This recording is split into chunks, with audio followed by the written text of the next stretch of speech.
Realme Narzo 34G tempered glass apply process. आज की video में यहाँ पर मैं आपको क्लियरली बताऊंगा कि आप अपने Realme Narzo 34G में टेम्पर्ड ग्लास को किस तरीके से पुट एंड अप्लाई कर सकते हैं, like how to put and apply tempered glass on Realme Narzo 34G। यहाँ पर जो टॉपिक है स्पेशली एंड ओनली फॉर मैं बिगिनर्स के लिए कवर कर रहा हूँ, जिन्होंने फर्स्ट टाइम अपने लाइफ में एक एंड्रॉयड मोबाइल परचेस किया है। तो at the time of the beginning यहाँ पर बिल्कुल भी अवेयरनेस नहीं होता है कि किस तरीके से टेम्पर्ड ग्लास को अपने एंड्रॉयड मोबाइल पर अप्लाई करना है। यहाँ पर मोस्ट ऑफ द यूजर्स मुझे क्वेश्चन पूछते रहते हैं कि टेम्पर्ड ग्लास ज़्यादा कन्वीनियंट होता है या फिर स्क्रीन कवर। मेरे पॉइंट ऑफ व्यू के हिसाब से हर एक का अलग अलग ओपिनियन है, लेकिन जो मेरा ओपिनियन है, मुझे जो अच्छा लगता है वो है tempered glass. Because tempered glass से ज़्यादा कन्वीनियंट और ज़्यादा कंफर्टेबल होता है, और सबसे मेन बात कि ये अपने मोबाइल की स्क्रीन पर ईजिली अप्लाई हो जाता है, which is quite good, right. और अगर आप यहाँ पर बैक यानी कि अगर आप स्क्रीन कवर का यूज़ करते हैं टेम्पर्ड ग्लास में, टेम्पर्ड ग्लास के बदले, तो वहाँ पर उसे अप्लाई करना, वो अप्लाई तो हो जाता है, लेकिन अप्लाई करते वक्त बीच में कई सारे बबल्स रह जाते हैं। अगर आपको प्रॉपर अगर आपको प्रैक्टिस नहीं है स्क्रीन कवर अप्लाई करने की, तो आपको बिल्कुल आपका पैसा पूरा वेस्ट होने वाला है। बिकॉज बबल्स आपको दिखेंगे दिखेंगे स्टार्टिंग में, जब भी आप स्क्रीन कवर अपने मोबाइल पे अप्लाई करेंगे। लेकिन टेम्पर्ड ग्लास के केसेस में ऐसा कुछ नहीं होता है। टेम्पलेट का ज़्यादा कन्वीनियंट होता है, और सबसे मेन बात है कि ये अपने स्क्रीन पर, मोबाइल के स्क्रीन पर ईजिली अप्लाई हो जाता है विदाउट एनी हार्ड वर्क है। और ज़्यादा एक तरीके से ड्यूरेबिलिटी होता है। और स्क्रीन कवर अगर आप अप्लाई करते हैं अपने मोबाइल पे, तो अप्लाई करने के बाद कुछ दिन के बाद उस पर स्क्रैचेस, लाइन्स आना स्टार्ट हो जाती है। लेकिन टेम्पर्ड ग्लास के केसेस में ऐसा कुछ नहीं होता है। कोई भी स्क्रैचेस या लाइन स्क्रीन यानी कि स्क्रीन पर दिखता नहीं है। अगर होता है तो सीधा टेम्पर्ड ग्लास ही सीधा टूट जाता है या साइड से टूट जाता है, लेकिन स्क्रैचेस बिल्कुल भी टेम्पर्ड ग्लास में दिखते नहीं है। ये एक तरीके से इसका एक और पॉजिटिव पॉइंट है। तो यहाँ पर इसका सिंपल सा स्टेप बताऊंगा जिससे कि आप इसे इजीली अप्लाई कर सकते हैं। तो टॉपिक स्टार्ट करने से पहले यहाँ पर एक पॉइंट मैं ऐड करना चाहता हूँ। मैं चाहता हूँ कि आप लोग मुझे इंस्टाग्राम पर फॉलो करें, बिकॉज जो भी आप पे क्वेश्चन है, जो भी आपके डाउट्स हैं, आप डायरेक्टली मुझे इंस्टाग्राम पर पूछ सकते हैं। और आपके डाउट्स के साथ साथ इसमें मेरा कोई जो और भी अदर्स यूजर्स है उसके भी क्वेरीज यहाँ पर सॉल्व होंगे। तो जो भी अगर आपको क्वेश्चन है, डाउट्स है, डायरेक्टली आप मुझे इंस्टाग्राम पर पूछ सकते हैं। इंस्टाग्राम अकाउंट का लिंक मैंने वीडियो के डाउन साइड में दिया है। तो यहाँ पे जो डिवाइस है, ये जो डिवाइस है जस्ट रिसेंटली इंडिया में लॉन्च हुआ है, Realme Narzo 34G।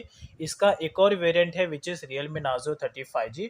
दोनों ही स्मार्टफोन्स फ्लिपकार्ट और अपने ऑफलाइन और ऑनलाइन दोनों प्लेटफॉर्म पर आपको इजीली अवेलेबल मिल जाएंगे, फ्लिपकार्ट और अमेजोन पर। यहाँ पर जो Realme Narzo 34G अगर आप लेते हैं, तो ये 13,000 रुपये का स्मार्टफोन है। और अगर आप Realme Narzo 35G लेते हैं, तो वो नियरली कुछ 15,000 रुपये का स्मार्टफोन है। दोनों वेरिएंट्स के अलग अलग वेरिएंट्स भी अवेलेबल है, यानी कि 4GB RAM, 64GB storage and 6GB RAM, 128GB का स्टोरेज। दोनों वेरिएंट्स के लिए ये स्मार्टफोन आपको दो कलर्स में मिलेगा। पहला है blue colour which is this one, and second है सिल्वर कलर। और इस पर आपको रेसिंग कलर का एक लाइन दिखेगा जो मोबाइल के लुक को अट्रैक्टिव बनाता है। तो ये कुछ इंपॉर्टेंट पॉइंट्स थे जो मैं यहाँ पर क्लियर करना चाहता था। तो अभी यहाँ पर टेम्पर्ड ग्लास को अप्लाई कैसे करना है।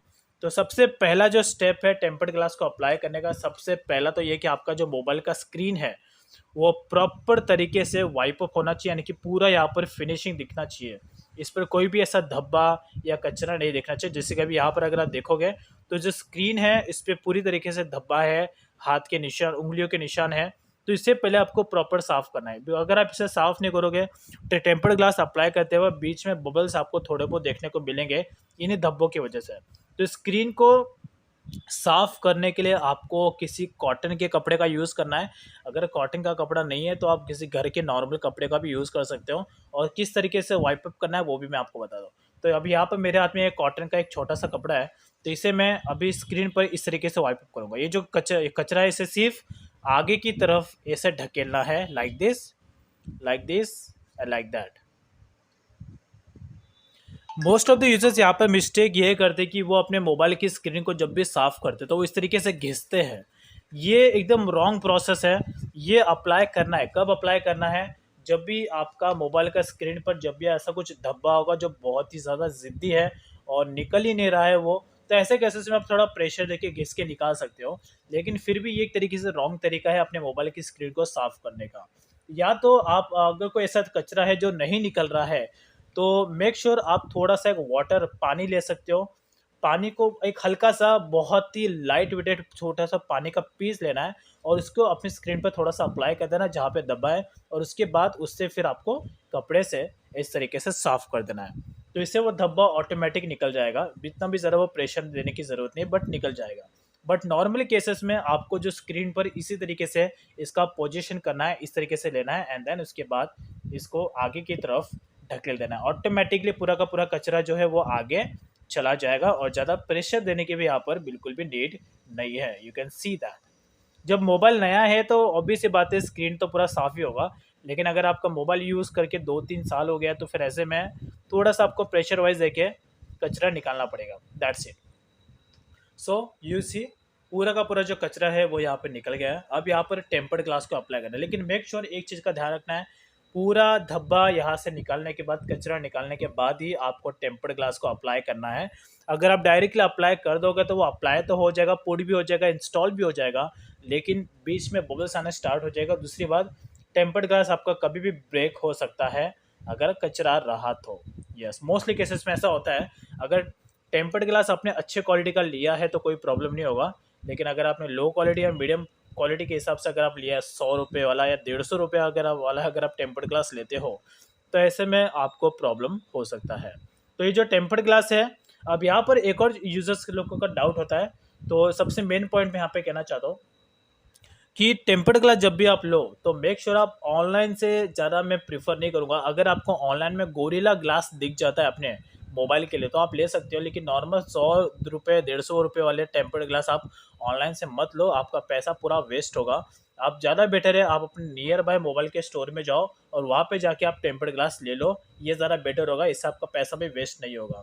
यस। और उसके बाद अभी इसे अप्लाई करना है, तो अप्लाई करने के लिए एक और सिंपल सा स्टेप बताता हूँ।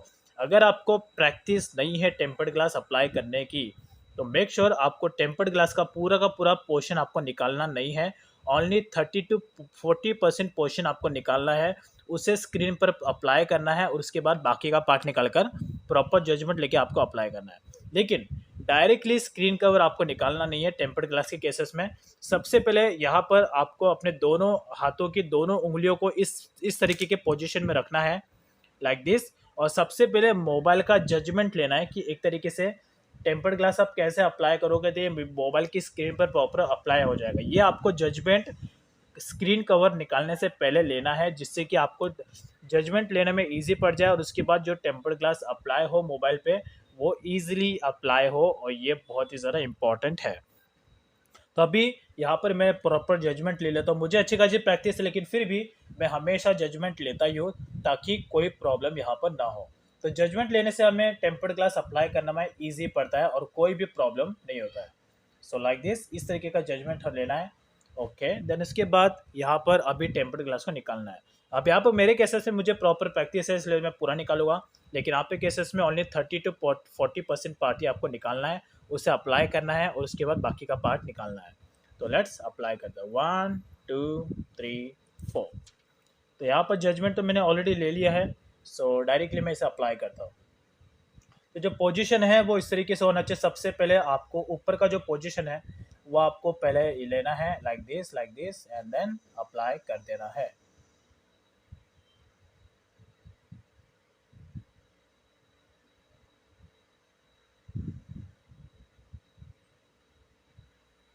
सो यू सी, अभी पूरा का पूरा जो टेम्पर्ड ग्लास है ये ऑटोमेटिकली अप्लाई कर रहा है और मैं कुछ भी नहीं कर रहा हूँ, ऑटोमेटिकली पूरे स्क्रीन पर अप्लाई हो गया। यू सी, पूरा का पूरा टेम्पर्ड ग्लास यहाँ पर अप्लाई हो चुका है। खाली जब भी आप टेम्पर्ड ग्लास लगाओगे तो यहाँ पर जो थोड़ा सा इस तरीके का लाइन आपको देखने को मिलेगा और ये आपको इस तरीके से निकाल देना है। अगर आप नहीं भी निकालते हो तो 1 या 2 दिन के यूसेज के बाद आप ये जो गैप आपको ये जो थोड़ा सा बबल्स दिख रहा है वो ऑटोमेटिकली गायब हो जाएगा। अगर नहीं तो नॉर्मली केसेस में भी आप इस तरीके से आप निकाल सकते हो। जैसे सबको इस अंगूठे को लेना है और उसके बाद इसको बाहर की तरफ ढकेल देना है ताकि जो एयर अंदर है, जो भी हवा है वो निकल जाएगा, लाइक दिस। तो फाइनली टेम्पर्ड ग्लास एकदम प्रॉपर तरीके से Realme Narzo 34G पर अप्लाई हो गया है। तो ये है एक सिंपल सा तरीका। और अगर आप इसकी जगह अगर आप स्क्रीन कवर अगर आप अप्लाई करते हैं तो आपको बहुत प्रॉब्लम होता था, प्रॉपर जजमेंट लेना पड़ता था, जजमेंट के बाद आपको पहले उसे फीड करना पड़ता था, उससे पहले आपको पहले एकदम स्क्रीन पर अप्लाई करना था, उसके बाद बाकी का पोर्शन, तो बहुत मगजमारी होता है। टेम्पर्ड ग्लास में ऐसा कुछ नहीं होता, इसलिए ज़्यादा कन्वीनियंट है, एकदम सिंपल है और बिगिनर्स भी इसे ईजिली अप्लाई कर सकते हैं without any pressure wise. So that's is all about. इसी तरीके से आपको जो टेम्पर्ड ग्लास है वो आपको रियलमी नार्जो 34G पर या किसी भी एंड्रॉयड मोबाइल पर या किसी भी आईफोन पर सेम इसी तरीके से ही अप्लाई करना है। That's is all about. I hope you like this information. Thank you, have a good day. तो ये रियलमी नार्जो 30 के बारे में आपको क्या ओपिनियन है, कमेंट सेक्शन में ज़रूर बताएं।